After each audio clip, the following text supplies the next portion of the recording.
മലയാളിയായ gen C പിള്ളേരുടെ മാനസികാവസ്ഥയെയും പെരുമാറ്റരീതികളെയും കുറിച്ചുള്ള ഒരു ആഴത്തിലുള്ള വിശകലനം ചെയ്യാം. ടിക്ടോക്കുകളും 1997 നും 2012 നും ഇടയിൽ ജനിച്ചവരെയാണ് ആഗോളതലത്തിൽ ജെൻ സി എന്ന് വിളിക്കുന്നത്.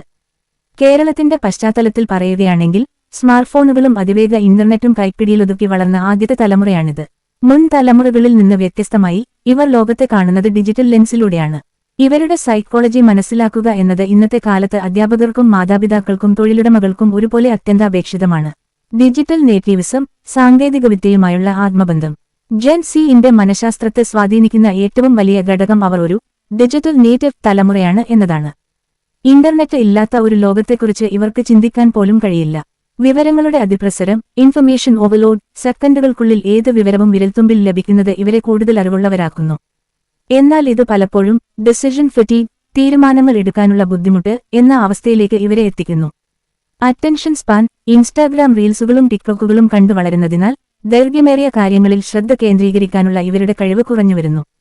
ഏകദേശം 8 സെക്കൻഡ് മാത്രമാണ് ഇവരുടെ ശരാശരി അറ്റൻഷൻ സ്പാൻ എന്ന് പഠനങ്ങൾ സൂചിപ്പിക്കുന്നു. സോഷ്യൽ മീഡിയയും മാനസികാരോഗ്യവും.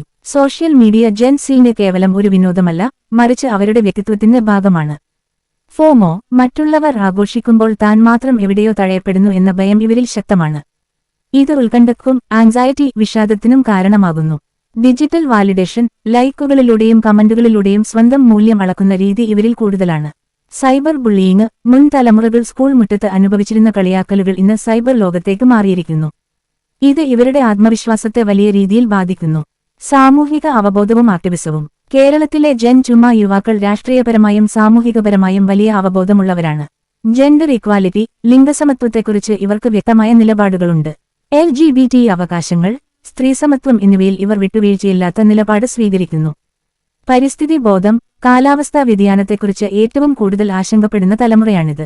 രാഷ്ട്രീയ നിലപാടുകൾ, പരമ്പരാഗത രാഷ്ട്രീയ ശൈലികളേക്കാൾ വ്യക്തിസ്വാതന്ത്ര്യത്തിനും മനുഷ്യാവകാശങ്ങൾക്കും പ്രാധാന്യം നൽകുന്ന രാഷ്ട്രീയത്തോടാണ് ഇവർക്ക് താൽപര്യം. കരിയറും തൊഴിൽ സംസ്കാരവും. പഴയ തലമുറ പോലെ ഒരു ജോലിയിൽ തന്നെ 30 വർഷം തുടരാൻ ജെൻ ആഗ്രഹിക്കുന്നില്ല. വർക്ക് ലൈഫ് ബാലൻസ്, ജോലിക്ക് വേണ്ടി ജീവിതം ഒഴിഞ്ഞുവെക്കാൻ ഇവർ തയ്യാറല്ല. സ്വന്തം മാനസികാരോഗ്യത്തിനും യാത്രകൾക്കും ഹോബികൾക്കും ഇവർ മുൻഗണന നൽകുന്നു. പ്രായോഗികത, വെറും സ്വപ്നങ്ങൾക്ക് പിന്നാലെ പോകാതെ സാമ്പത്തിക സുരക്ഷിതത്വം ഉറപ്പാക്കുന്ന പ്രായോഗികമായ കരിയർ തിരഞ്ഞെടുക്കാൻ ഇവർ ശ്രമിക്കുന്നു. Geek economy, freelancing, content creation തുടങ്ങിയ മേഖലകളിൽ ഇവർ കൂടുതൽ താൽപര്യം പ്രകടിപ്പിക്കുന്നു.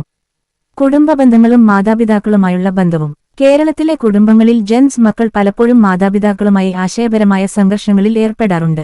അധികാരശ്രേണിയോടുള്ള വിയോജിപ്പ്, ഞാൻ പറയുന്നത് അനുസരിക്കണം എന്ന മാതാപിതാക്കളുടെ ശാസനയേക്കാൾ എന്തുകൊണ്ട് എന്ന ചോദ്യം ചോദിക്കാനാണ് ഇവർ ഇഷ്ടപ്പെടുന്നത്.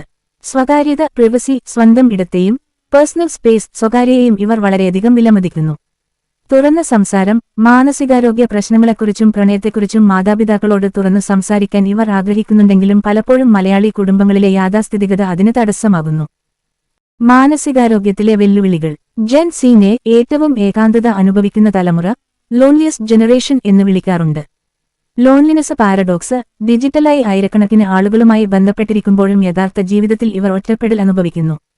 പെർഫെക്ഷനിസം. സോഷ്യൽ മീഡിയയിലെ തിളങ്ങുന്ന ജീവിതങ്ങൾ കണ്ട് സ്വന്തം ജീവിതവും അത്രമേൽ മനോഹരമാകണമെന്ന് ഇവർ ആഗ്രഹിക്കുന്നു. ഇത് വലിയ മാനസിക സമ്മർദ്ദമുണ്ടാക്കുന്നു. Therapy process. മാനസികാരോഗ്യത്തിനായി ഡോക്ടറെയോ കൗൺസിലറെയോ കാണുന്നതിനെ ഇവർ ഒരു കുറവായി കാണുന്നില്ല. പ്രണയവും ബന്ധങ്ങളും. ജെൻ സിന്റെ പ്രണയ സങ്കല്പങ്ങൾ മുൻ തലമുറയേക്കാൾ കൂടുതൽ സങ്കീർണവും എന്നാൽ വ്യക്തവുമാണ്. സിറ്റുവേഷൻഷിപ്പ്. ഗൗരവകരമായ ബന്ധങ്ങൾക്കും വെറും സൗഹൃദത്തിനും ഇടയിലുള്ള ഒരു അവസ്ഥ ഇവർക്കിടയിൽ സാധാരണമാണ്. Red flags. ബന്ധങ്ങളിലെ വിഷലിപ്തമായ പെരുമാറ്റങ്ങളെ, ടോക്സിക് ബിഹേവിയർ തിരിച്ചറിയാൻ ഇവർക്ക് വേഗത്തിൽ സാധിക്കുന്നു. ഓൺലൈൻ ഡേറ്റിംഗ് ആപ്പുകൾ വഴിയുള്ള ബന്ധങ്ങൾ ഇവർക്കിടയിൽ സർവ്വസാധാരണമാണ്. ഉപഭോഗ സംസ്കാരവും ബ്രാൻഡുകളും. മുന്നിലുള്ള തലമുറയെ അപേക്ഷിച്ച് ഒരു ഉൽപ്പന്നം വാങ്ങുന്നതിന് മുമ്പ് അതിന്റെ ഗുണനിലവാരവും ആ ബ്രാൻഡിന്റെ മൂല്യങ്ങളും ജെൻ സി പരിശോധിക്കുന്നു. അതെന്റിസിറ്റി. കൃത്രിമത്വം ഇല്ലാത്തതും സുതാര്യവുമായ കാര്യങ്ങളോടാണ് ഇവർക്ക് താൽപര്യം. Self expression. ഫാഷനിലൂടെയും വസ്ത്രധാരണത്തിലൂടെയും സ്വന്തം വ്യക്തിത്വം വെളിപ്പെടുത്താൻ ഇവർ ഇഷ്ടപ്പെടുന്നു. അതുകൊണ്ട് തന്നെ യുണീക് ആയ ഡിസൈനുകൾക്ക് ഇവർക്കിടയിൽ വലിയ പ്രിയമാണ്. ജെൻ സി എന്നത് വെറുമൊരു തലമുറയല്ല, മറിച്ച് മാറ്റത്തിന്റെ ചാലകശക്തിയാണ്. അവർ കൂടുതൽ വിവേകമുള്ളവരും ചോദ്യങ്ങൾ ചോദിക്കുന്നവരും മാറ്റങ്ങളെ ഉൾക്കൊള്ളുന്നവരുമാണ്. കേരളത്തിന്റെ സാമൂഹിക പശ്ചാത്തലത്തിൽ ഇവരിലെ മാറ്റങ്ങൾ ഉൾക്കൊള്ളാൻ പഴയ തലമുറ തയ്യാറാകേണ്ടതുണ്ട്. ഇവരുടെ ആകുലതകളെയും സ്വപ്നങ്ങളെയും മനസ്സിലാക്കി കൂടെ നിൽക്കുക എന്നതാണ് പ്രധാനം. ഇവർ ലോകത്തെ കാണുന്നത് വ്യത്യസ്തമായ ഒരു കണ്ണിലൂടെയാണ്, ആ കാഴ്ചപ്പാടിന് അതിന്റേതായ സൗന്ദര്യവും വ്യക്തതയുമുണ്ട്.